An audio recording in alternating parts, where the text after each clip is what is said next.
এত মায়া, এত ভালোবাসা কই যাবে? কেউ থাকবে না। হুজুরের কথাগুলো মনোযোগ দিয়ে শুনুন। উপরে বাঁশের কঞ্চি, তার উপরে মাটির চাপা, অন্ধকার আর অন্ধকার। এই অন্ধকার যেন শেষ হতে চায় না, শুধুই অন্ধকার, ঠিক কি না?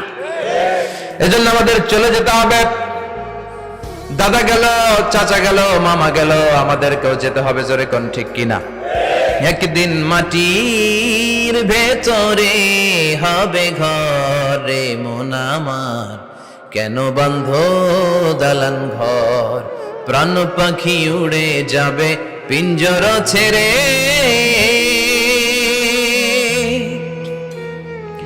ধরা ধামে সবই রবে, তুমি যাবে চলে।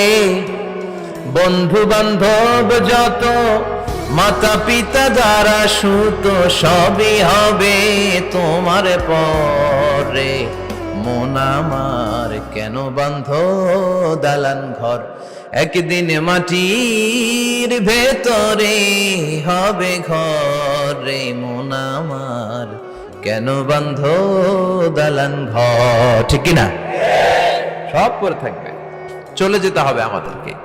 এই জন্য আখিরাতের কথা যেন আমাদের স্মরণ হয়। বিষ্ণুই বলতেন, নাহাইতুকুমান জিয়ারাতিল কবুর, আমি তোমাদেরকে কবর জিয়ারত করতে আগে নিষেধ করতাম, কিন্তু এখন নিষেধাজ্ঞা প্রত্যাহার করে নিলাম। ইসলামিক দিকে তোমরা কবরের সামনে যাবার জিয়ারত করবা।